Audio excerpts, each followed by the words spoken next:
وننزل من القرآن ما هو شفاء.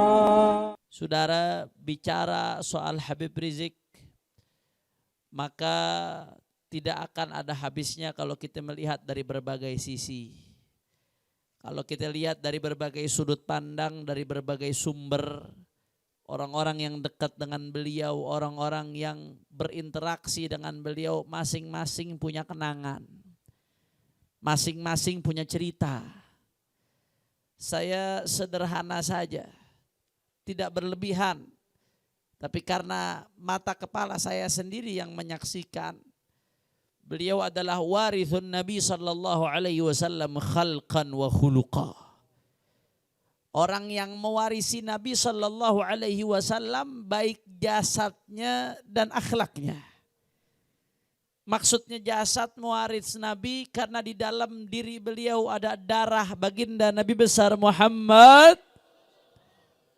sallallahu alaihi wasallam, terus bersambung sampai ke kakek beliau Syihabuddin Al-Akbar, nyambung lagi terus sampai ke Sayyidina Abdurrahman As-Saggaf Muqaddam Ats-Tsani, nyambung lagi terus sampai ke Sayyidina Al-Muhajir Sayyidina Al-Faqih Muqaddam Muhammad bin Ali Ba'alawi, nyambung lagi sampai ke Sayyidina Al-Muhajir Ahmad bin Isa, nyambung lagi terus sampai ke Sayyidina Ja'far As-Sadiq Ibn Muhammad Al-Bagir, Ibn Ali Zainal Abidin, Ibn Al-Imam Husain, Ibn Ali bin Abi Talib, Fatimah Az-Zahra bintu Rasulullah sallallahu alaihi wasallam.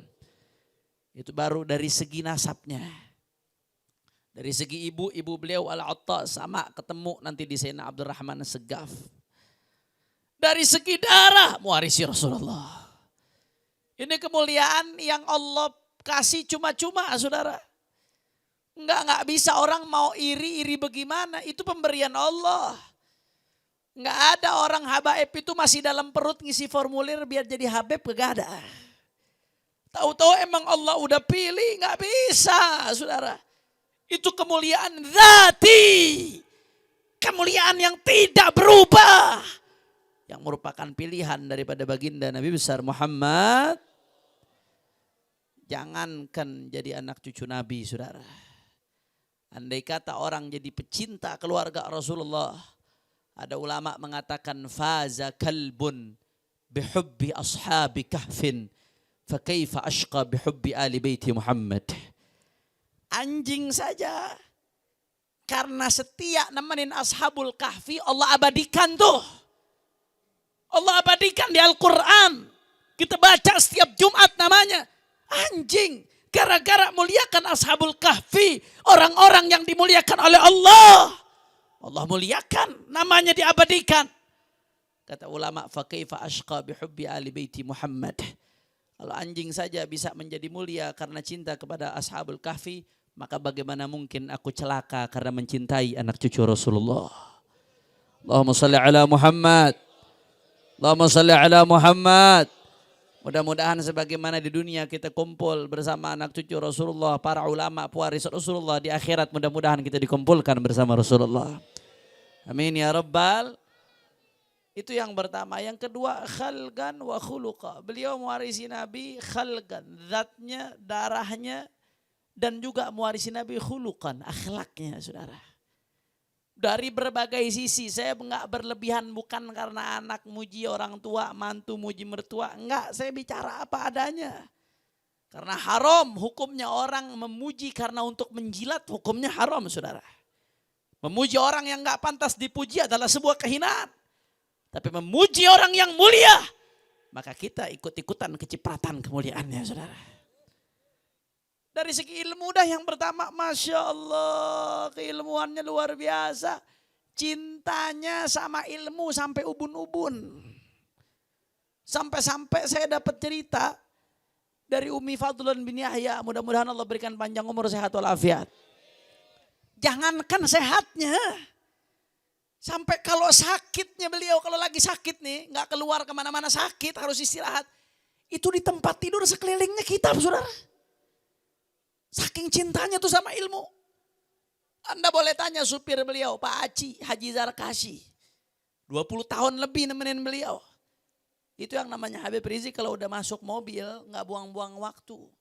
Jalan nih ke Jawa Tengah, misalkan ke Pekalongan mau ceramah. Mulai masuk mobil, duduk, buka laptop, buka kitab sampingnya, turun-turun udah sampai selesai baru ditutup itu laptop saudara.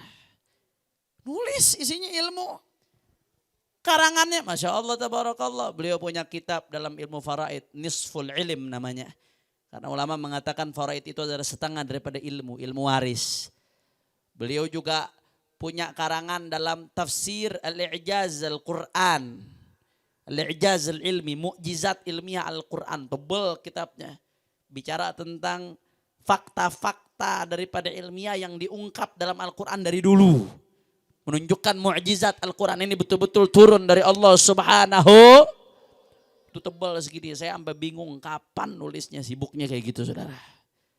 Beliau punya buku juga, tapi belum diterbitkan bukunya. Ada satu buku beliau tentang Syiah dan Wahabi di atas neraca Ahlus Sunnah wal Jamaah.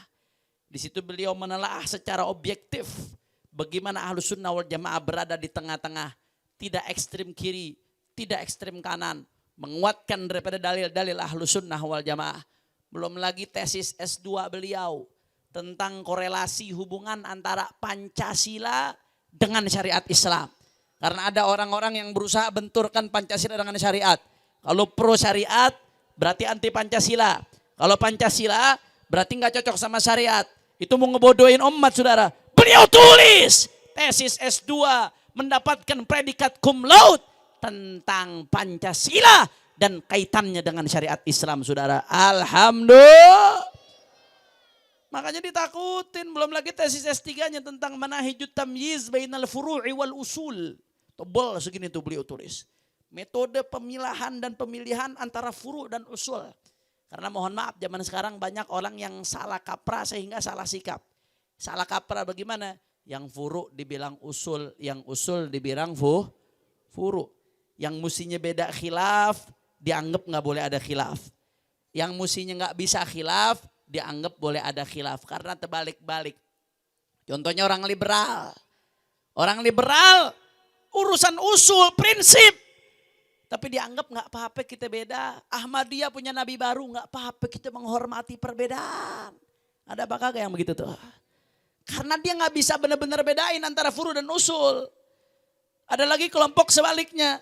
Masalah-masalah furu dianggap usul, begitu beda dikafir-kafirin. Contoh, yang suka ngebid'ah-bid'ain maulid, ada apa kagak? Yang suka ngesyirik-syirikin orang tawasul, ada apa kagak? Kenapa? Karena dia nggak bisa bedain bener yang mana furu, yang mana furu mestinya khilaf nggak masalah, nggak usah ribut. Usul sebaliknya prinsip, nggak ada sama sekali celah buat khilaf. Nah ini salah sikap, salah memahami furu usul, akhirnya salah sikap. Orang Islam yang beda furu dikafir-kafirin gara-gara furu dianggap usul. Sebaliknya orang-orang liberal yang beda usul dianggap nggak kafir, padahal udah beda usul saudara. Beliau tulis akhirnya disertasi S3. Judulnya Manahijut Tamyiz Bainal Furu'i wal Usul. Tinggal ujian doang di Malaysia.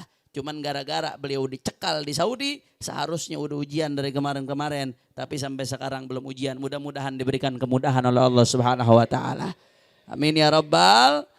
Jadi secara keilmuan luar biasa. Cintanya sama ilmu ampe ubun-ubun saudara. Cinta luar biasa. Mungkin saat ini saya pribadi belum menemukan dan belum melihat perpustakaan pribadi yang lebih besar dari perpustakaan beliau.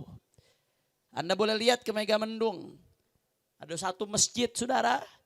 Itu dari ujung ke ujung masjid isinya kitab. Besar. Banyak. Tapi ternyata itu belum semua.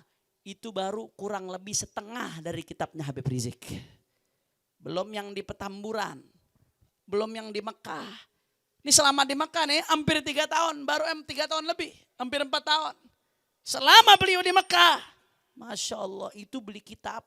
Sampai sekarang totalnya udah 1 ruangan besar saudara. Baru belum ada 4 tahun tuh. Saking cintanya sama ilmu. Belajar dari ulama-ulama besar. Sebelum beliau berangkat ke Saudi Arabia. Belajar dari Habib Ali bin Abdurrahman As-Saggaf. Sampai-sampai saya ingat waktu itu nemenin beliau ke Tanggul. Habib Rizik mengatakan kepada Habib Ali. Habib Ali ini guru ana, kata beliau. Ana dulu ngaji sama beliau di Masjid An-Nur Petamburan.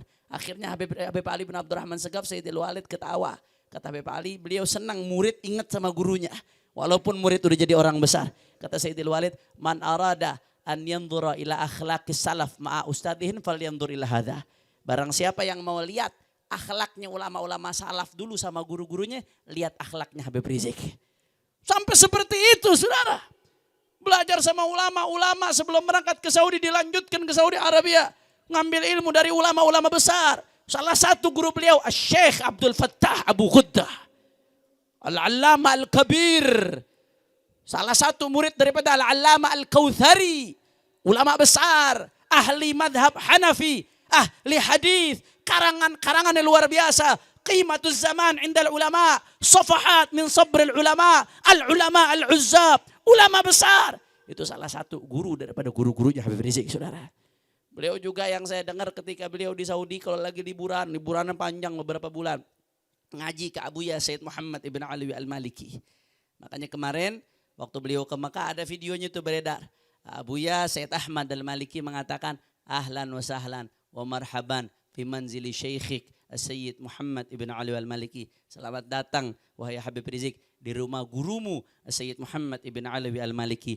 Karena waktu beliau ngaji di Saudi Arabia, ngaji di Riyadh, kalau libur datang ke Abuya Sayyid Muhammad Ibn Alwi Al-Maliki. Beliau juga datang ke Al-Alamah Al-Habib Zain Ibn Ibrahim Ibn Sumit. Luar biasa, itu baru satu tuh dari segi keilmuannya doang.